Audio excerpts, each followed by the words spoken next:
pass it on to Sean. He's going to share a PowerPoint with you. I just want to clarify a couple of things first. At this moment, we have not completed our survey work. The survey work of the neighbourhood is still in progress. So no decision has been made yet as to whether the district may be eligible, whether it may not be eligible, where the boundaries may or may not be. That is something that we cannot determine until the survey and the research work is completed. Now, after the last meeting, someone mentioned to me that they felt, the decision had already been made. That is not the case. We can't make any decision until the survey work and the background research has been completed and the report has been compiled. We're probably still 6 to 8 months at least away from that. So these meetings are being done to give you as much advance notice as we can, to allow you time to consider what is being said, and to allow you time to think about whether this is something you support or reach out to us and ask other questions. So I know sometimes when we're speaking, we may say, the historic district will this or the historic district will that. That's just what comes across when we're speaking, but no decision has been made yet. We are still in the very, very early stages of this entire process. The second thing I'd like to say is, if you are going to speak tonight, please speak into one of the microphones, because that way we can hear you. That way what you say will be recorded, and it will form part of the record. If you do not want to speak into the microphone, but you do have some comments, whether you support the district or you don't support the district, please either email your comments to us or send a letter to us, whatever you are most comfortable with, because that way we can enter these letters, these emails, into the official record that will be presented to the Historic Preservation Commission and the City Council if the district moves ahead. So, please do write to us. Please also call us if you have any questions. I know some people aren't comfortable speaking in public. We're happy to speak with you on the phone. We're happy to come out and meet with you individually or as a group. I know sometimes it may be a little bit intimidating if there's a whole bunch of people leaning one way and you're maybe leaning the other way. You don't want to speak up, but please do reach out to us in the office. As I said, we'll speak with you. We'll come out and meet with you individually or as groups. And that's all I really wanted to say before we start. We're in the very early stages. No decision has been made yet. We're 6 to 8 months away before the final report will be compiled, which will be made available to everyone to read, for them to pass comment on. Maybe there's a mistake in there. Maybe you have more information you want included in there. Please speak into the mic, or if you don't want to, please email us or send us a letter with your comments, or please call us if it's something you would like to discuss further. So I'm going to pass it over to Sean now, and once Sean has completed his presentation, there'll be plenty of time for questions. Please be respectful. Please understand that there's a lot of people here may want to speak. Everyone will have an opportunity. Please let them speak. Please let them get their point across. And please give us time to answer any questions that you might have. Thank you.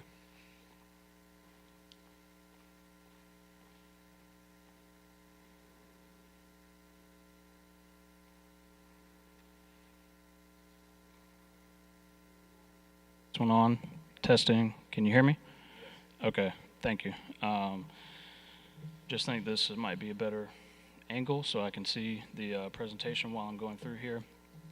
Some of you all have met me, Sean Rose. I'm the Historic Preservation Coordinator for the city, born and raised in Augusta, Georgia, and very happy to be here. This has been a great opportunity, and I enjoy the public engagement process. So I'm glad you all are here, and thanks for being here. So I do want to go through a couple of slides here, and on the first slide, just wanted to shout out the next survey days. These are available if you all want to join us. We'd love to have you out. So the next one is on next Wednesday, the 15th. These are both at 10 a.m. On the 15th, we'll start out at the south end of Wilmington Road at Edgemont Avenue.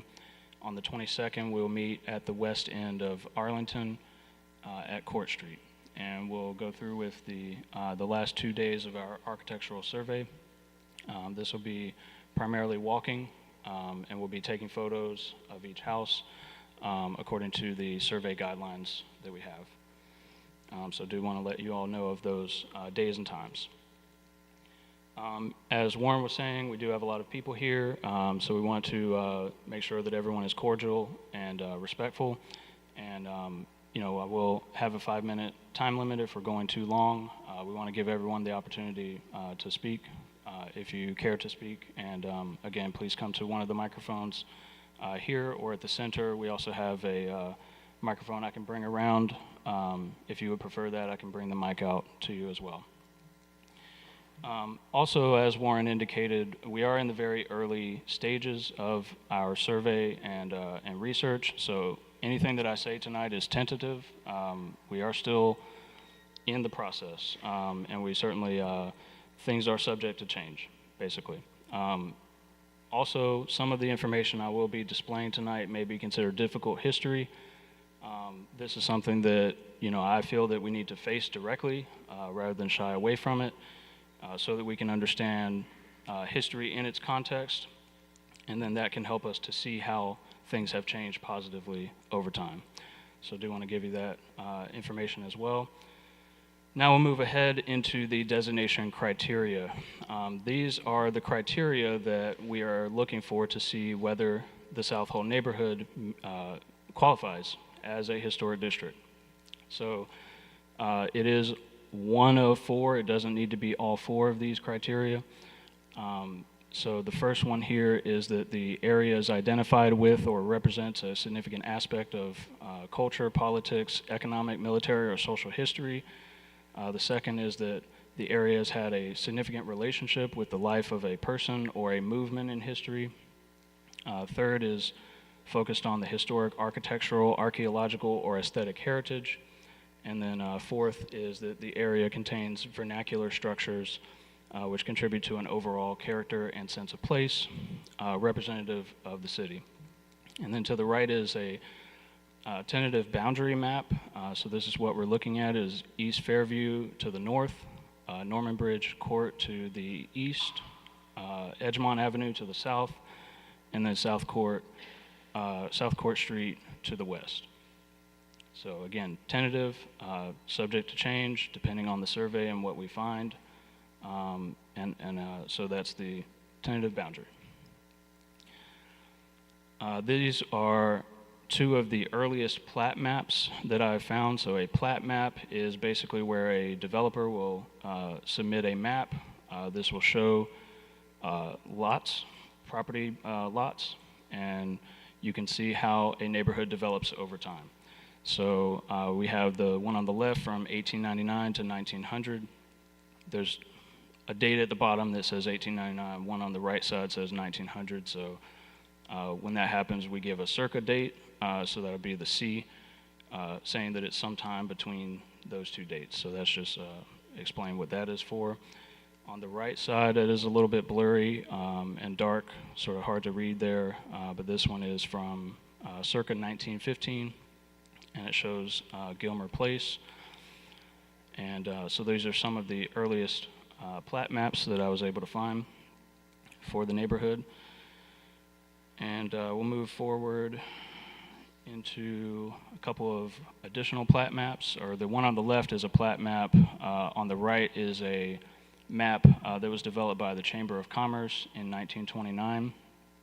And so by this time, we can already see that the streets are well formed. I mean, they're pretty much already intact as they are now. I think Gilmer Avenue is a little different. Like, I don't know, it might not be exactly like this on what we see on this map, But yeah, these are some of the resources that we'll be using in our designation report to show the historicity of this area and how it developed over time. On the left is a replat, so that's something that was platted originally, and then the person wanted to go and change it at a later time, so that's what we see on the left. We'll move forward here a bit into a couple of historic aerial images. So these are available online through a university. I forget the name of the university, but I have the source that I will cite in the designation report. On the left side is 1942, and we can see that a lot of the neighborhood is developed, but it's still sort of, there's this large area kind of in the middle there that is in development. So that's the process that was happening at that time. And then on the right side, by 1950, we can see that the majority of the neighborhood was built out at that point. And so those are just a couple of aerial maps that we found there. And then on the by 1958, we can see even more development, and it looks almost like it does today. There's still a few vacant lots in this time based on this image, but we can see that it's mostly there and built out. On the right side is, again, a very tentative statement of historic significance. So we are looking at this as a tentative period of significance between 1930s and 1958. But as you all saw, some of those plat maps go back to 1899 into the 1920s. So we will need to work on this as we go forward. The other thing is that in this section, it talks about racial covenants. And you'll see here on the left side, it's very hard to read, but it's on this paragraph format, which I've snipped on the right side, showing restrictions in the neighborhood. And during this time, it's 1939. This is essentially the height of Jim Crow South. So, as we know, this was, or at least most of us, I'm sure, know about all of this. So not uncommon in the South, not uncommon in Montgomery, but this is a significant historical aspect that we see written directly on a plat map for these properties, restricting by race who could own the properties.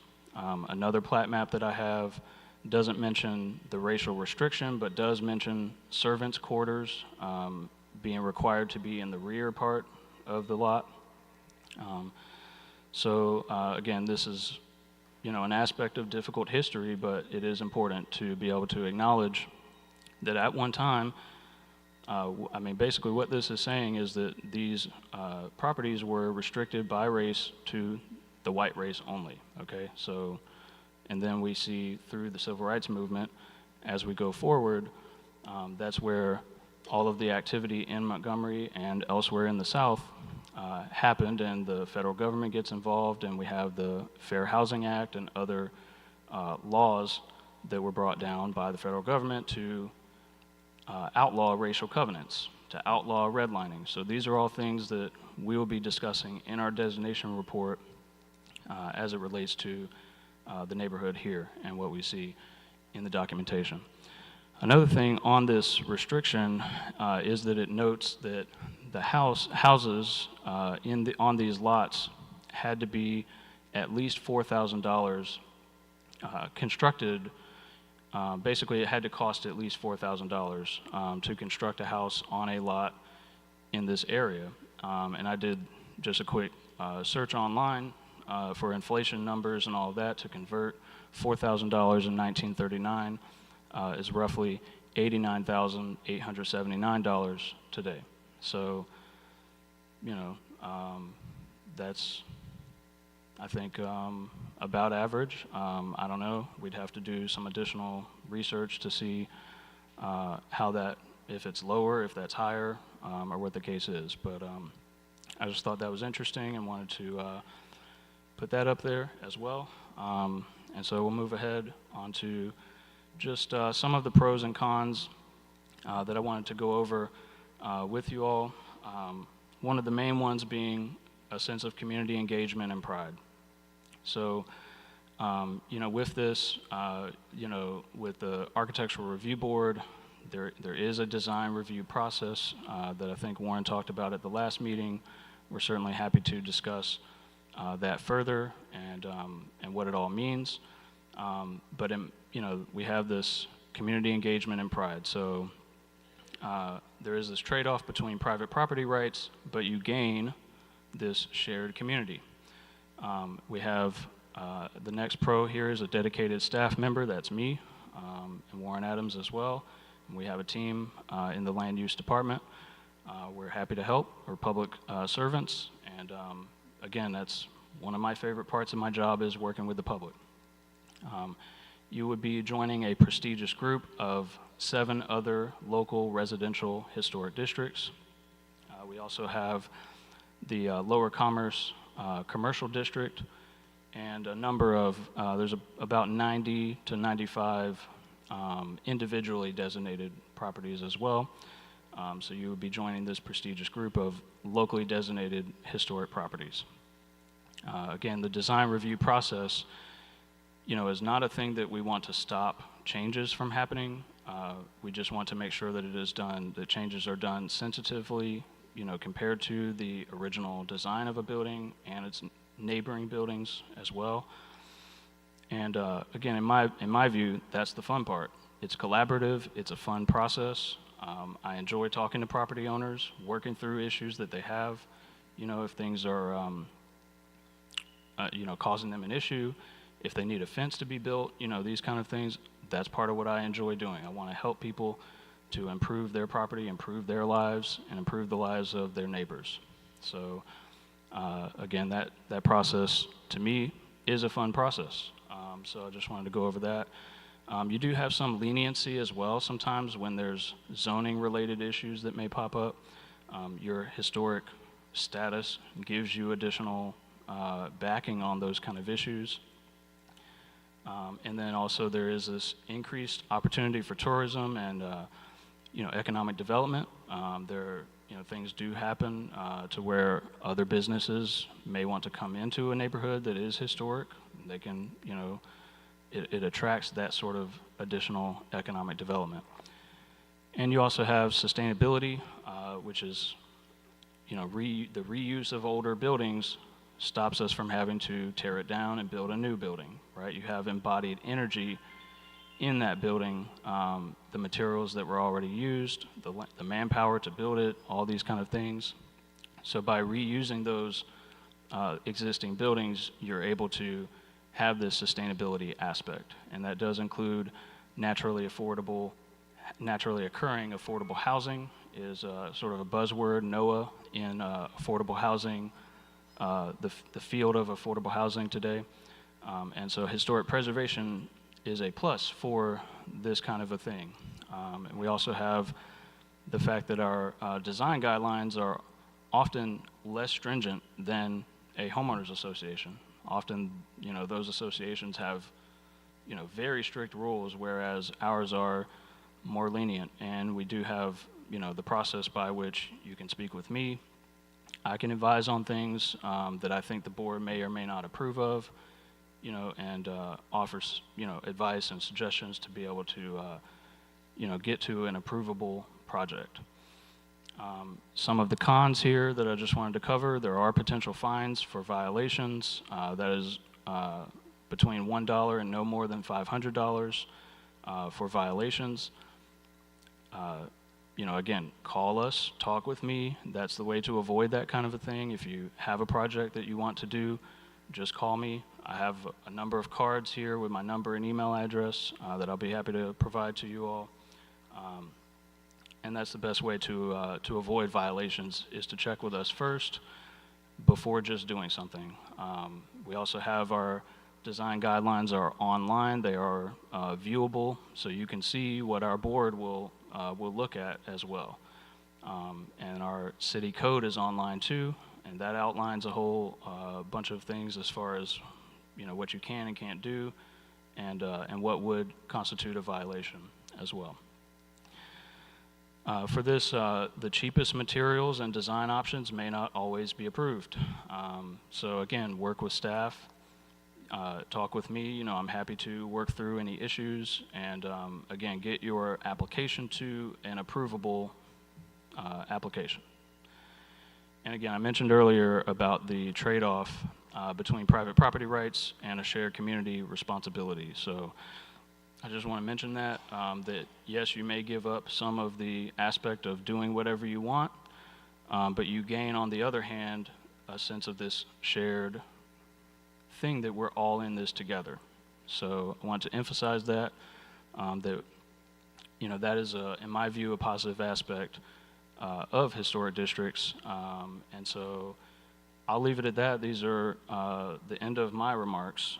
So I certainly want to give the opportunity to anyone. If you want to speak, have any questions, let me know.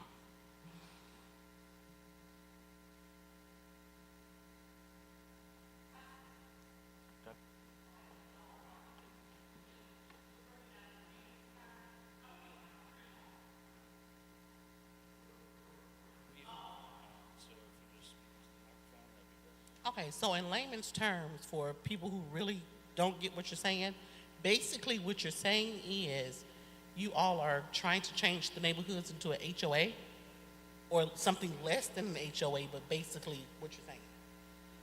That's what you're saying.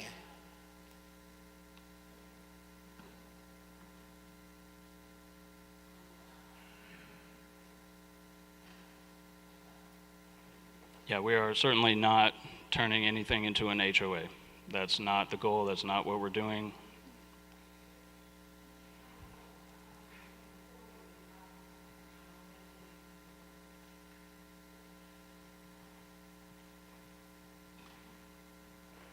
Okay, in my home, in my area, I have a community garden before y'all even passed this or tried to pass it 24. What notice did we get? We didn't get a notice to come out. I'm not changing my garden. I'm not going to pay because it was already there before this was even enacted or even thought about being enacted. So we should have had the opportunity to vote. Not this sneaky little meeting they do all the way on the other side, because you're coming all the way on Fairview telling us all the way down Norton Bridge Road. Now I can see them houses on the other side. Those houses are built up. They look like castles. They should be preserved. Okay, my 1950, it needs to be fixed. The flow shift, I'm not asking y'all to get permission to do my floor. The governor's mansion, it needs stuff replaced. She got to use real wood when it's cheaper options. That's not affordable for people living in our community. That's why we live in this community. That's All right. Yeah, I do understand the concerns regarding that. Just get back to the microphone here. Just for clarity, you know, it's not that we would be going around asking anyone to change anything as far as a community garden. That's a positive good. Thank you for doing that. And that is something that is allowed. It's not like we would stop you from doing that if you were to try and, you know, initiate a garden as well. We'd like to see that. As far as the notice, we did send out letters to all of the owners of record based on the county ownership. So we sent out that letter to notify of the request for historic designation and to give the date and time of these meetings. We're also happy to meet with people individually as well. You know, if you want to ask any questions or run scenarios by us. Another thing that I didn't mention, we do not review anything on the interior.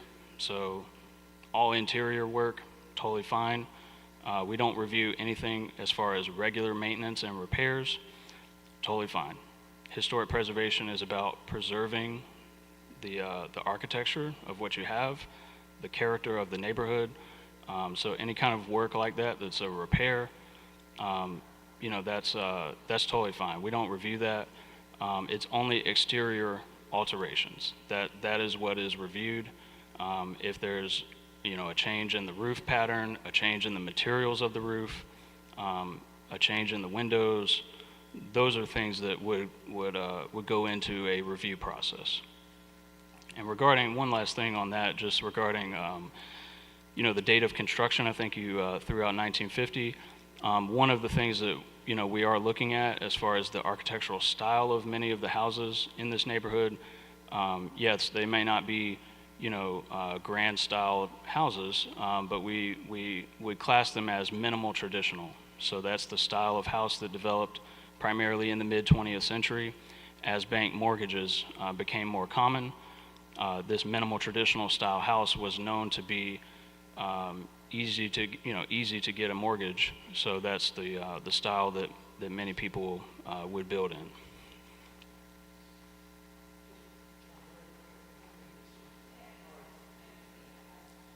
Yeah, I'll get to you in just a second.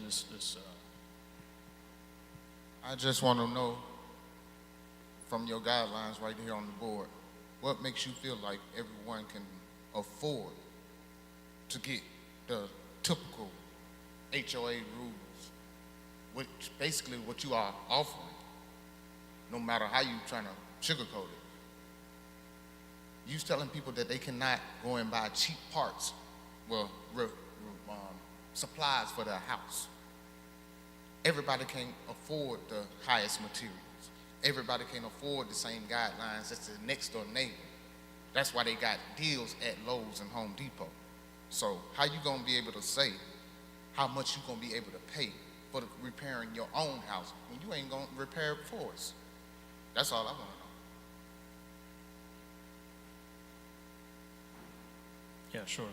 I do understand the concerns, regarding the cost of those, repairs and everything.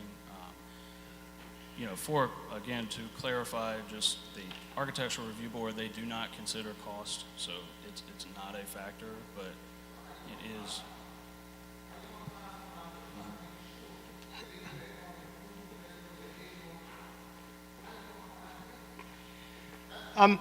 I think it's important to point out as well that if you have a house and you have wood frame windows in it and you think my windows are in poor condition, right? Can you let me finish, please, while I'm answering your question? If you, for instance, have a home with wood frame windows and those wood frame windows are deteriorated and they need to be repaired, we would accept metal frame windows of a similar style in their place, and metal frame windows are a lot cheaper than wood frame windows. When we see most of the houses in the neighborhood, they have asphalt shingle roofs. And so asphalt shingles tend to be the cheapest roof covering that you can get. So I think just because something is designated doesn't mean to say that the repair costs necessarily have to be higher. There can be suitable alternatives that may not cost as much. Now you're shaking your head. If you know something different, we'll give you the mic and you can explain it to me. But I've been doing this for 25 years, and so I'm pretty familiar with how it works. Just because something is historic does not necessarily mean to say all repair costs are more expensive. Some may be. We're not saying they're cheaper across the board, but I am saying there are cheaper alternatives out there to the original historic fabric that can be approved, and that's based on 25 years experience, so you can take my word for it or someone else's.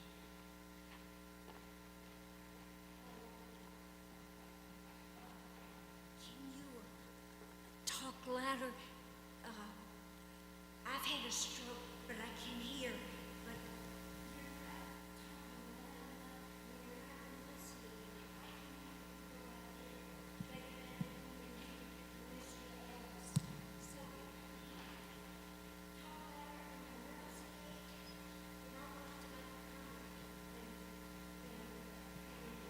Okay, sure. Yes, my name is David Wright. The gentleman mentioned about the fines, what a person is up to $100 to $500. There's an omission in that, and that you also can be in prison up to 6 months. You can go to jail for 6 months if you found that you're not in compliance with what this group says. And my other situation is, you say our design. Who's our? one other question also. I also want to know, is there any federal or state dollars tied into becoming a designated historical area? Yeah, regarding what you were saying, it does say that in the code about jail time for violations, but it's, to my knowledge, that has never been a thing that has happened. Yeah, so, and that is also why, I did put the point about, talk with me. I'm the one that is enforcing violations that do happen, so if there are any issues, first thing that I do is send out a letter to notify of the problem, and then, that includes my information that you can contact and reach out to resolve, that issue. You did ask about the design guidelines. Those are adopted by the Historic Preservation Commission, and they apply for the Architectural Review Board. We are actually in the process right now of updating those design guidelines, but the current ones are available online. The new guidelines will be available as well once those are adopted by the Historic Preservation Commission.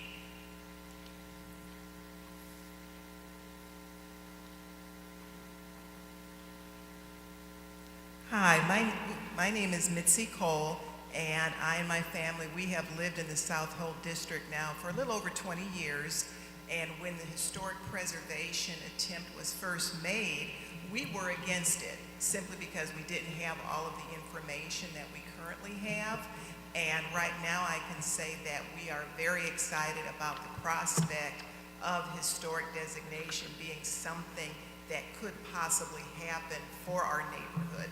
And we are much looking forward to being able to, if we are able to have the historic designation, seeing the improvements that will occur in our neighborhood.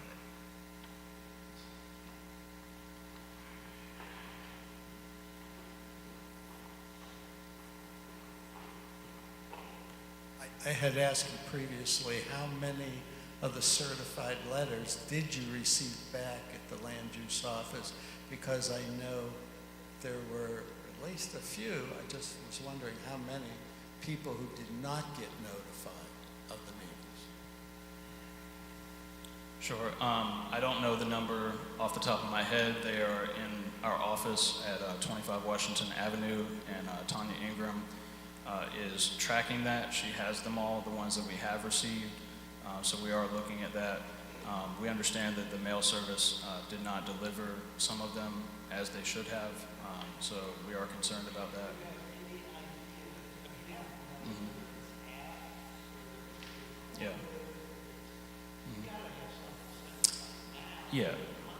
From what I saw with my eyes, the stack that we got that were delivered was bigger than the stack that we got that did not seem to be delivered or did not seem to be delivered appropriately. Some of them just had like a line drawn through for the certified mail.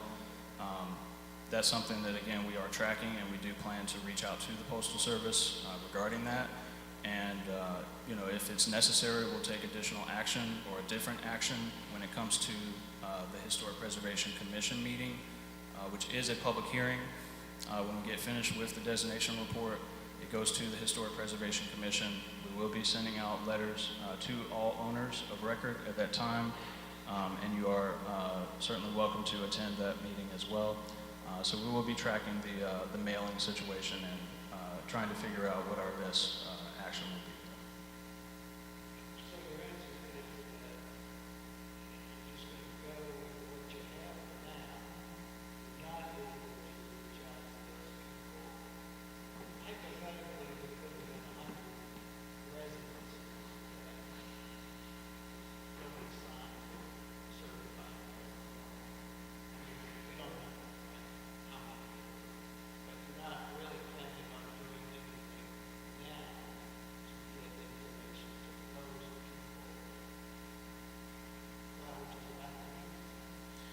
Yeah, partially. I mean, so that's where, when we are able to, I don't think we've received all of the returns yet, so we're still receiving them in the mail. That's, that's what we're looking at. Yeah, that's right. And so that's what we're looking at. And, if we feel that we need to take another action or a different course, then that's what we will do as far as our public communications. And we will see if there's an alternative method of communication for these owners. What our code outlines is that we do the communication based on the county records of ownership. So that's what we have done, is to follow that requirement. I'm gonna. Sure. Given the concerns that the voice resident regarding the jail possibility, you said that's never happened. Can the land use commission do anything to get that off the books? Why is it there? If it's never been used, if it's not an issue, can you get it taken off so people don't have to be concerned or worried about anything ever jail?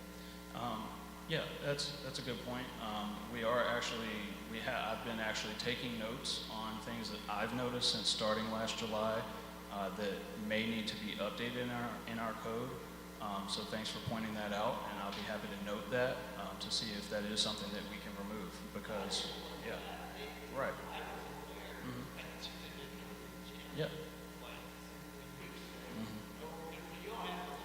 Yeah, as far as I know, it's never been. Yeah, as far as I know, that has never been enforced, and that is something that I would be happy to remove out of the code. So, that's a whole political process, I'm sure. Updating the code would have to go to City Council, so there's a lot of things that would have to happen. But that's something that I will note, and so the point of this sort of meeting is for us to get this kind of feedback. So I will note that. Thank you. Good afternoon. 3 issues. As far as the certified letters, if the rules haven't changed since I retired from the Postal Service, you have 21 days to get your letter back or the return receipt back. So I don't know how long that's been since 21 days from the time when you had your first notice. And second of all, I would like for you to explain to everyone that they brought up last meeting what you can change and what you can't. And my understanding is it's only what you can vision from the street. So if you want to change something in the back of your home, it's nothing the historical panel can do about that. It's just what you can see from the street. Like if I need to change anything up there, if I can see that from the street, then I have to have permission. The third thing I want to know is, do we just call to let you know we're going to make changes? Or do we have to come before a board to let you know? We have to have it written up, typed up? How do we go about doing that?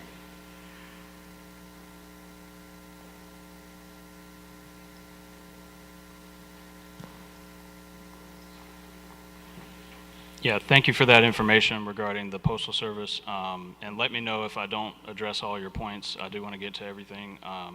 So you were asking about what can be approved and how is the, okay.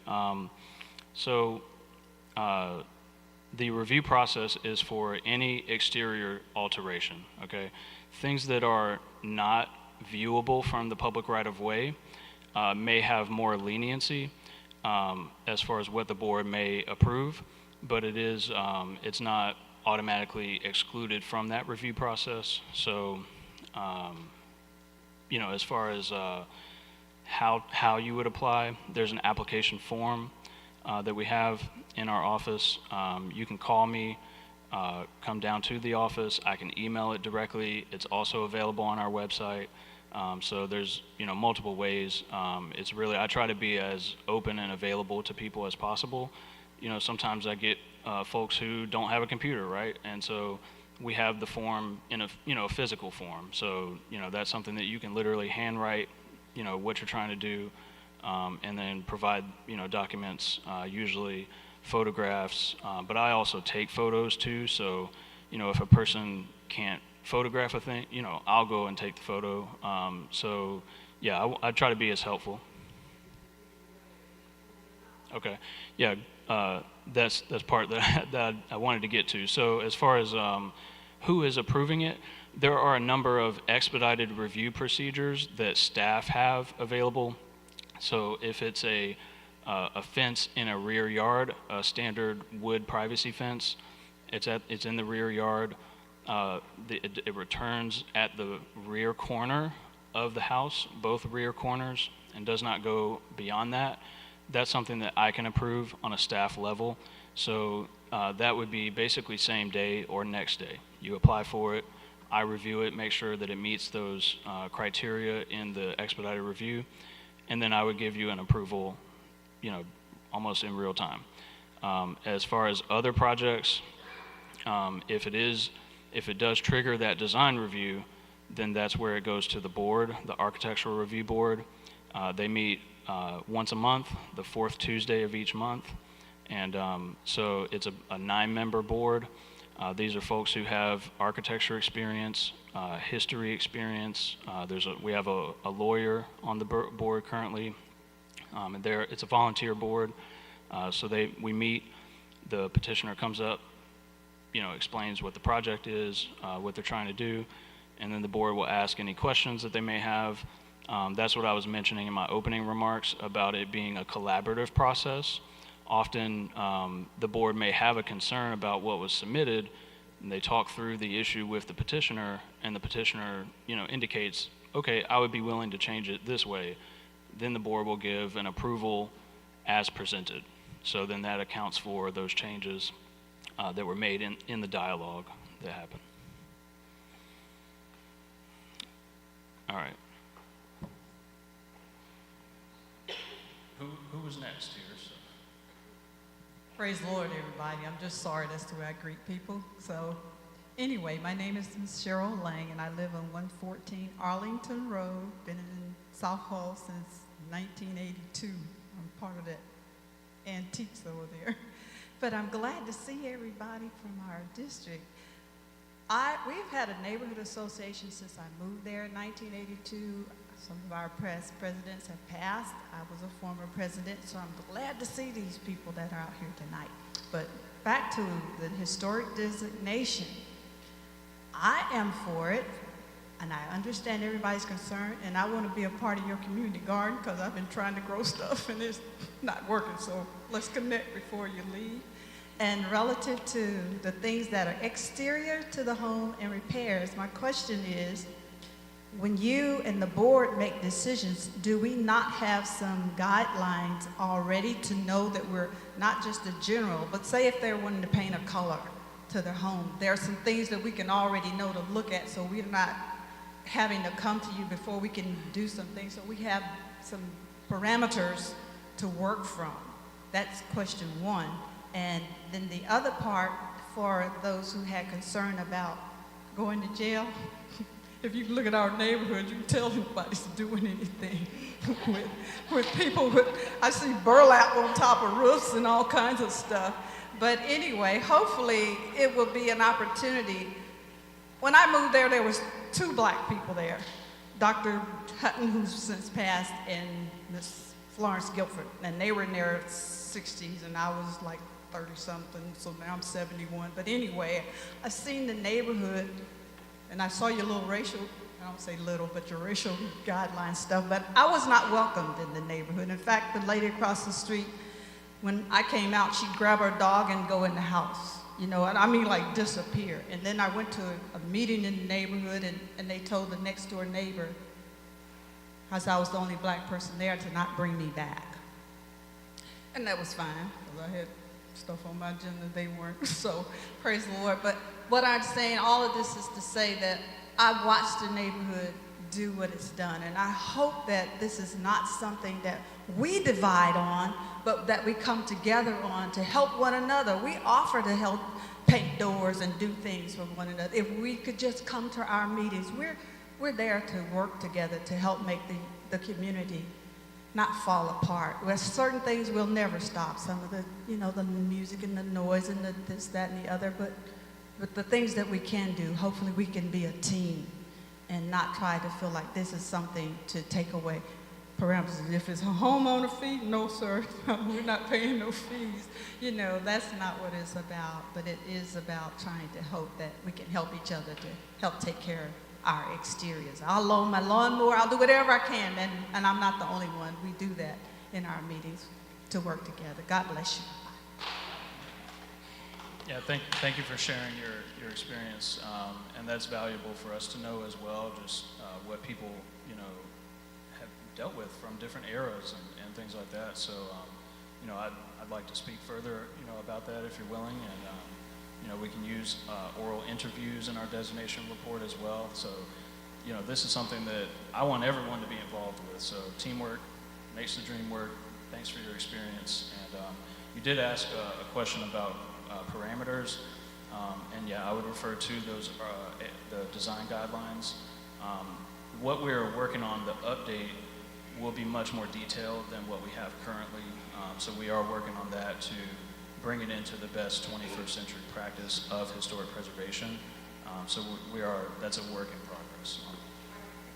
For those, anybody here who's in a historic designated neighborhood can maybe shed a little light on whether it's been binding or helpful, and also, do you guys allow anyone from a designated area to come in and help you with those guidelines instead of you all making decisions in silos, and that somehow we have some suggestions in part?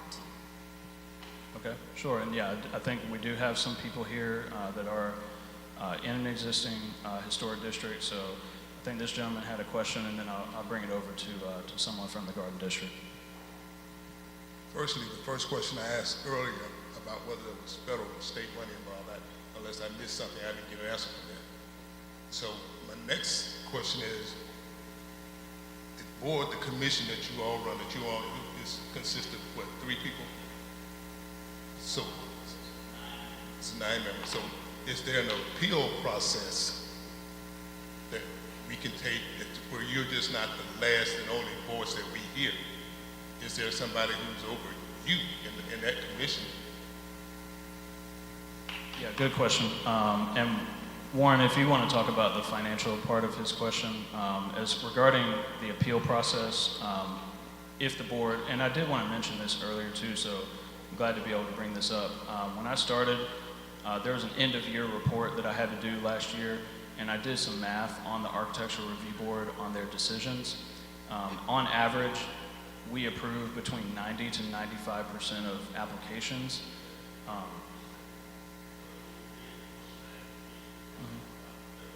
Yeah, I'm gonna get Warren to talk about the financial aspect, but I just wanted to address quickly the appeal process, because there is an appeal process, and that goes through the circuit court.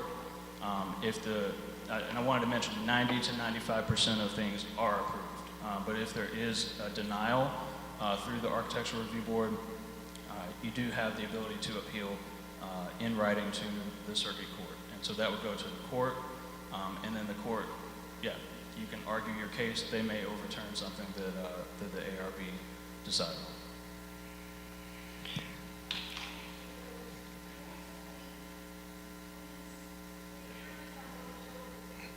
Sure, I just want to get Warren to answer the gentleman's question.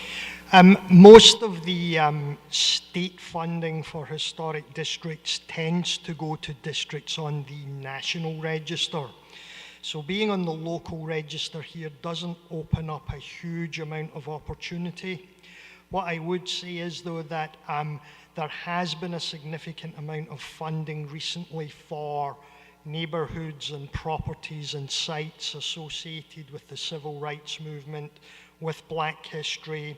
So it may be that if there is a 501c3 in the neighborhood, it may be that there is some funding available, but to be honest, most of the funding here goes to the national register districts and sites. So I would be reluctant to say that if you're added to the local register, there's going to be a whole lot of funding there. So that's something that we can't really say for definite you would get.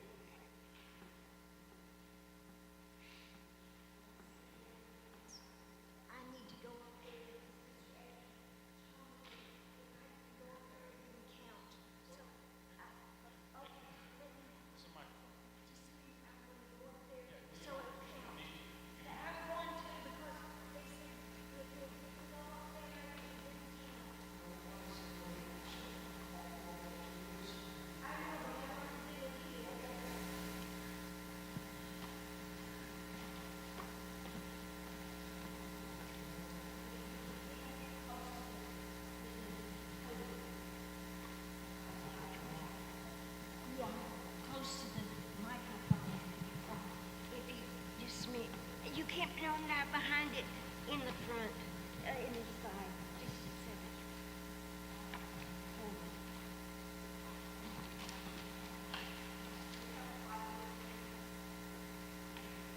My name is Kathleen Skirka. Can you hear me? Please? Tell me if you can hear me. Okay. My name is Kathleen Skirka, and I'm a retired assistant professor of art, teaching for over 40 years at Alabama State University. And this is Michael Driver, my companion, who owns another home with me in the same district.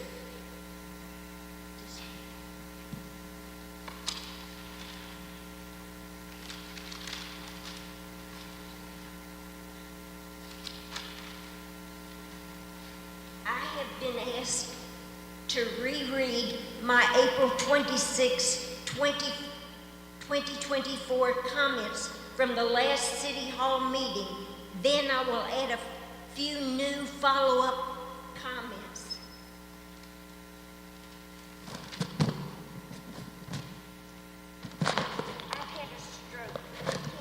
I've had a stroke and can't speak that well, but I'm here to protest the designation of the South Hall District as a historic neighborhood. The area is not historic. The area is full of common, everyday, ordinary, older homes. Nothing more, nothing less. A few houses may have a feature or two of some popular style of the past, just as do most ordinary homes. But none were designed by Frank Lloyd Wright, Mies van der Rohe, or Philip Johnson. They are just everyday, ordinary homes. Homes close to, but not in, Old Cloverdale. I'm not through. Several years ago, a few people from the South Hall District attempted to seek historic designation. This went on for years. There are around 380 homes in the area. We were told that 60% of the home owners had to agree to this request.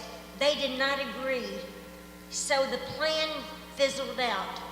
Last week, I suddenly received a certified letter from the City of Montgomery stating that the South Hall District Association had requested by letter, which was included, to pursue historic designation of the area and that a public hearing would take place in City Hall. After reading the enclosed letter from the South Hall District Association, SHDA for short, I learned that the 24 members present unanimously voted to request historic designation. My comment, 24 people representing 380 homes, is absurd. The SHDA letter also stated that the November 2nd, 2023 meeting was well advertised. One, by flyers to the entire neighborhood, which we never saw. Two, on the Shetta's, I'm just going to say that, Shetta's website. Three, on Shetta's Facebook page. That does not seem well advertised to us. It sounds very obscure and sneaky. Who would even know about those places unless one was an active member? I believe that these people just want to glorify their common, ordinary homes and neighborhood. They want something special. They are probably impressed by designer handbags, clothing, and sunglasses. An example of something special and historic is the old Grove Court apartment complex downtown. But this area is not historic. The South Hall District historic district business is just a half-baked idea, and we vigorously object to the historic designation. Now, these are my new comments. We have not seen even one historic building in this district. I can hold up my hand and call it my foot, but you can see it is a hand, not a foot. Anyone who enters the South Hall District with eyes that work, along with the knowledge of how historic areas appear, will know instantly that the South Hall District is too ordinary, plain, and recent to be considered historic. Those who believe the district is historic are fooling themselves. The corner posts of the district state that this is a historical district. Even when I see them, I always think of the word hysterical. This is a hysterical district, with the exception of the lady who, after the April 26, 24 City Hall meeting, told me that she voted for the designation because she had seen someone turn a home into a business, and some other people were selling other goods from their homes. She said that by having the designation, that it would clean up the district. Now, she could go to zoning and get that taken care of, because you can't have a store in a residential area. And the police can deal with the other sales. Again, with the exception of her, the motivation of the other Cheddar members appears to be for very shallow reasons. They seem to be concerned with the label historic district, but not the content, ordinary older homes. They seem to want to show that they are special and live in a special place. It appears that they are all Cloverdale want-to-be's. All of this appears to be for only vanity's designation. If the city officials, Mr. Warren Adams and Mr. Sean Rose, get behind this vanity designation, what would their motives be? They should know better. Who lowered the standards of the historic designation, such as to a mere 24 persons representing the 380 homes? What happened to the 60% of homeowners' approval? If this phony historic district becomes a reality, I will be totally embarrassed by having a visually fake historic district. I hope everybody will sign the vote South Hall not historic district petition. Now the lady who All right, we've gone well over your time. Okay, all right, they want me to go. Thank you for your comments, and we do understand the concerns here. I wanted to bring it over to someone here. Okay. There's a lady with her hand up though. Does she want to go before I do? Now I can go? I can ask her. You have your hand up, so can you speak before me, please, and then I can go after you?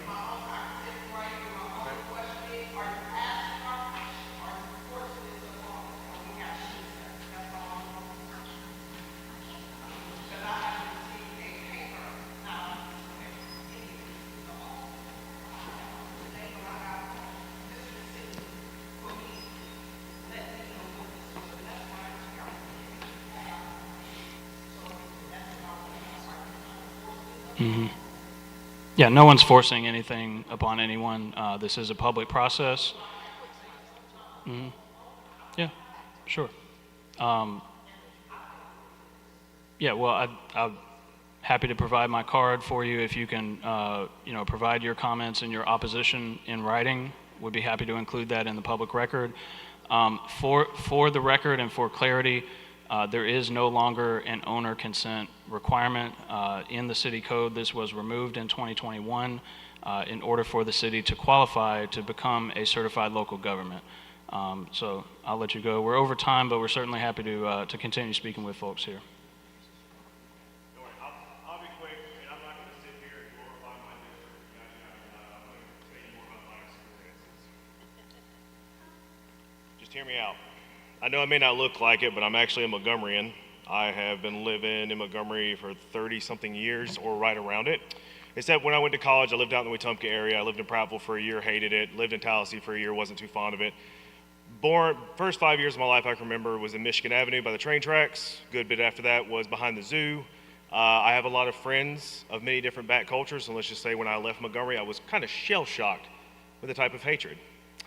My name is Connor Calloway. I'm the Vice President of the Garden District Preservation Association, pardon me. I was hoofed into this seat as of February, and I have owned my house in the Garden District, and it's a tiny little 1,500 square foot house on the corner of Norman Bridge Road and Winthrop, which I hate that road, by the way.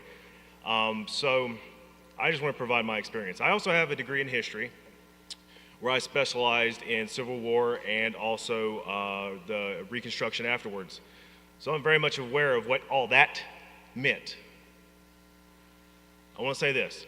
I despise HOAs. I hate them. I know why they started.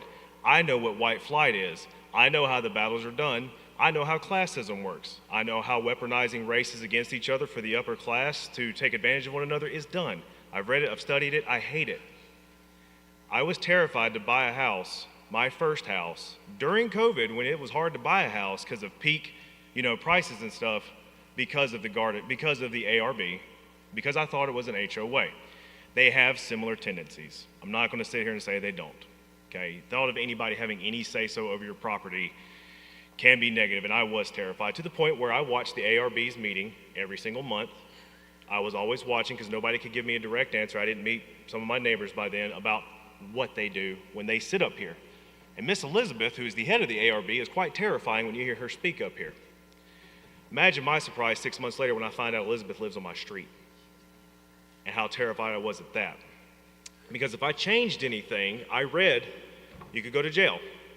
And I know what that means, and I understand I'm probably not going to be the one to go to jail. It does need to be removed, Sean. That aside, though, I got to know Miss Elizabeth. Miss Elizabeth graduated from Auburn, and she was one of the first women with a degree in architecture. Is that correct, or somewhere around there?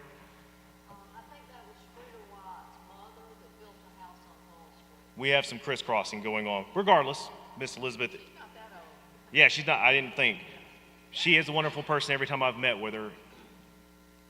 And yeah, there are times where you've got to go for a little bit of approval if you want to do something on the outside of your house. It's a double-edged sword. Because one side of it, I have a tree growing at my house that I'm going to have to go before them, and I have a fence that I want to get moved because the noise of Norman Bridge Road is just detrimental to my livelihood there. And I will have to go before Miss Elizabeth and show why and show reasoning. But every time I've watched the ARB, she is always listening and try to really take it from your perspective. I also bought a house from somebody who flipped it. And I have worked on flipping houses for about 10 years of my life. Well, you can call it more of an indentured servitude because I did it for my stepfather and he didn't pay me. Inside is awful. They did a terrible job. And if they had had any touch on the outside of that house, it would be just as bad. But it's not, because they knew that if they did something outside and tiptoed outside, they would have got fined. All of your arguments are valid.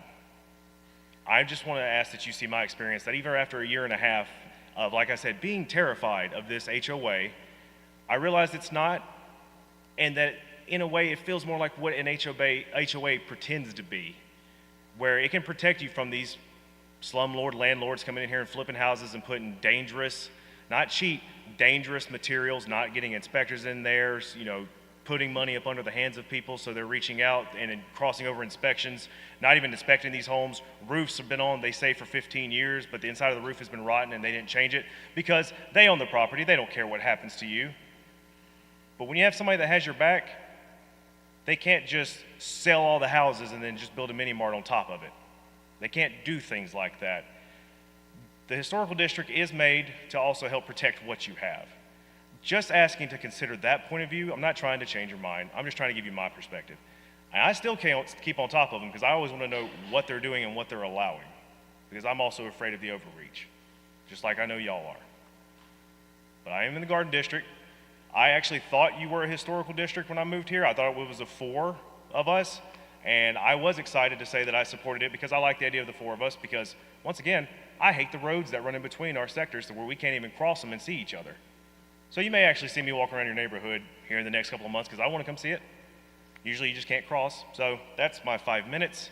Come to our meetings and talk to me if you want to talk any more about it. I hope that helps just with perspective. Y'all have a good day.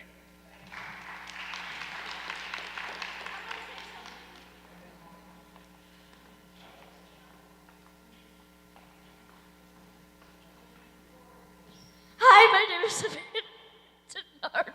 I live with my mom, Linda Denard, and we had a house fire in Wilmington Road, of course. And I just want to say our yard is gorgeous. Our yard is going to be gorgeous. We're going to build a beautiful house, and I know it.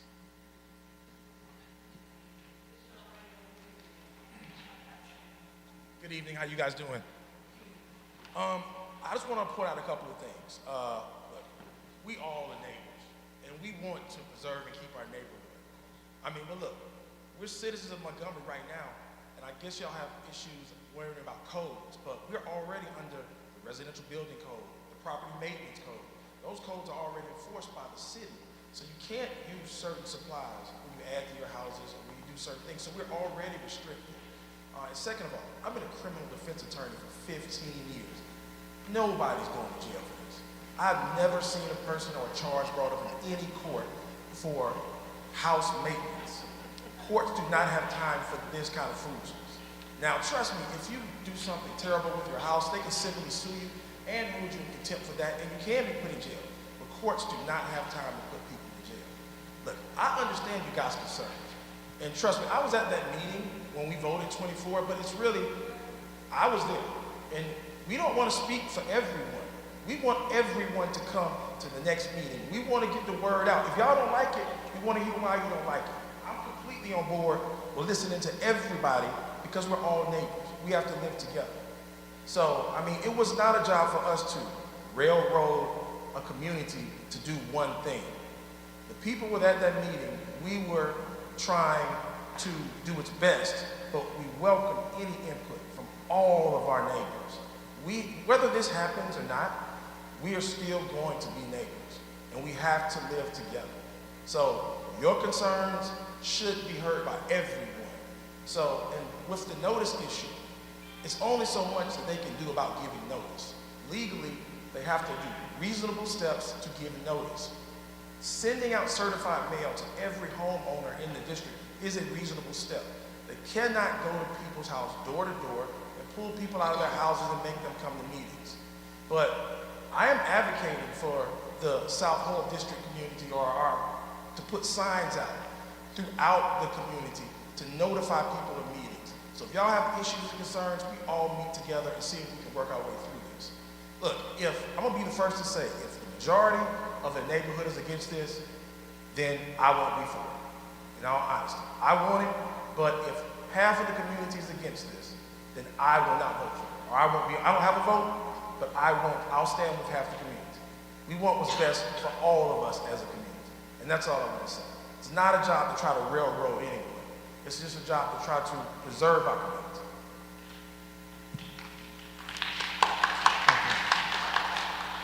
I'm going to get to Laura and then.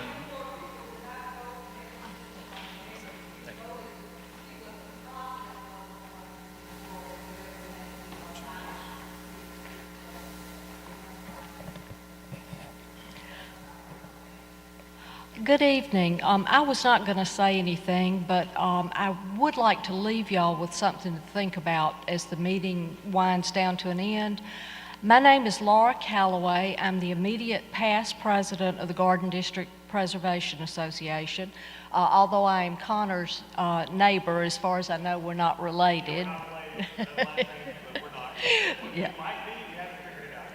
But what I wanted to tell you about, I became president of the Garden District during the pandemic, and so I ended up doing 2 terms because we couldn't really get much done the first 2 years that I was president. In the last term that I had, we designated some additional property within the Garden District. We consider our Garden District neighborhood to run from Fairview on the south to the interstate on the north, and from Court Street on the west to Norman Bridge Road on the east. And the majority of that was included in the National Register District when it was created in the 1980s. However, our city-designated historic district did not take in all of that property. At the time that the city-designated district was created, owner consent was a criterion, and so we could not get the requisite number of owners for the properties on Maury, Earl, parts of Finley, and part of Burton. And so those were not included in the city-designated area. And they did become much more run down than the rest of the Garden District neighborhood. Since that time, when owner consent was removed as a criterion, we sought to get the north side of Clanton Avenue and the east side of Hall Street, which had been left out, included. And so we went through this same process.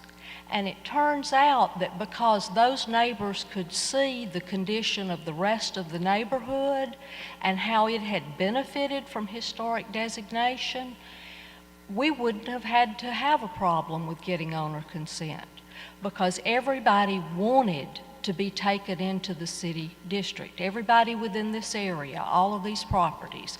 We had one person who objected to it because he was a libertarian, but he didn't even come to the meeting to express his objection. He just told his next door neighbor he didn't want to be included.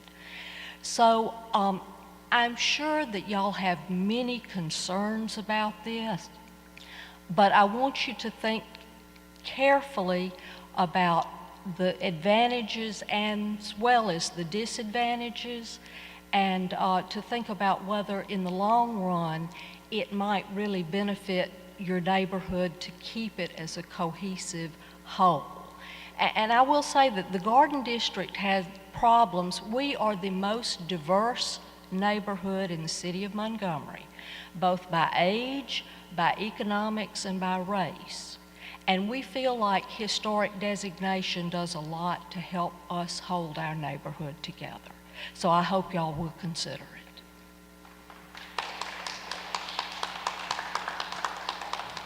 Thank you, Laura. Good evening. I'm May Tullers. I don't live in the South Hull Street District, but I do live in an historic neighborhood, and I love living there. Now, you don't have to be an HOA because we're not. We're an association, neighborhood association. But also, it would, the historic designation would increase your property value. That's important to me because I like finding out the value of my home, and I like it when that price is going up. And I like my neighbors, like Carol.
Yeah, so there are a number of different factors that go into property values, and it's really not something that we would necessarily be able to promise to a person, like historic designation will increase it.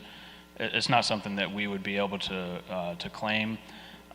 Studies have been done, like economists do look at this kind of information, and also historic preservationists as this field has developed. But it's not something that we would really be comfortable with, commenting on or saying like yes that it would increase it.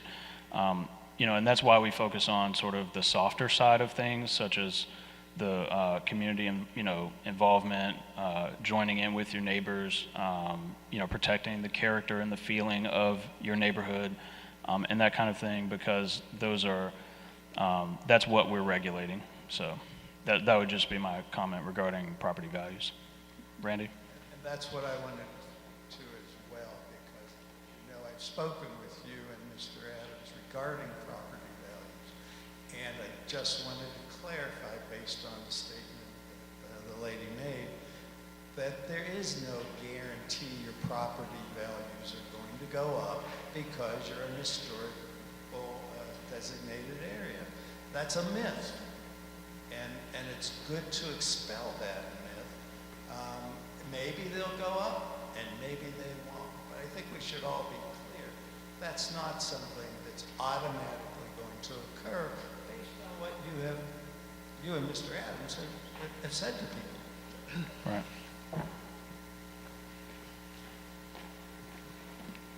No, you're absolutely right. There are too many other things that can affect property values for us to be comfortable as using that as a way to try and convince people that designation is a good thing.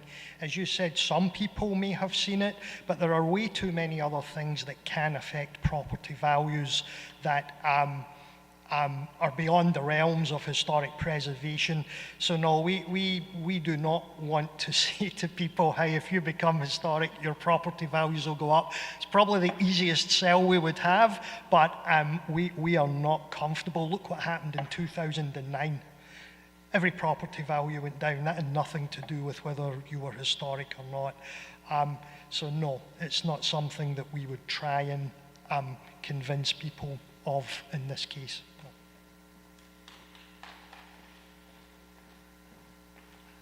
So we are well over our allotted time, but we can certainly stay after. If you all have any questions, comments, I have a few additional cards if you want one with my number, phone number, and email. Again, we want to make sure that everyone is heard and a part of this process as we move forward.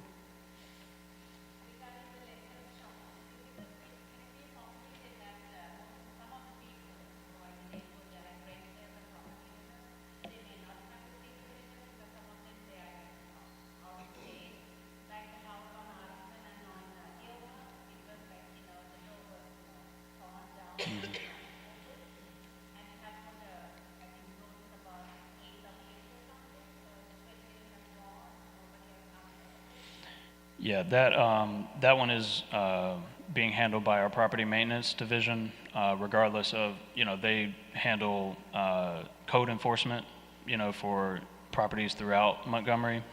So yeah, that one is considered open and vacant.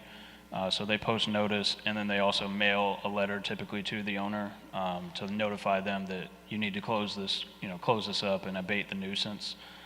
If it's not abated, then it goes into a nuisance abatement process. Regarding your question about out-of-state owners, yeah, there were a number of folks who are out of state. But we mailed the letters to them.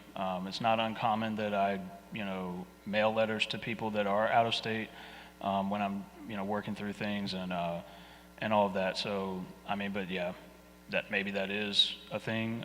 We would be interested to analyze what we received back to see if maybe that is some kind of a trend. But yeah, as far as we did send letters to the folks if they're out of state. So.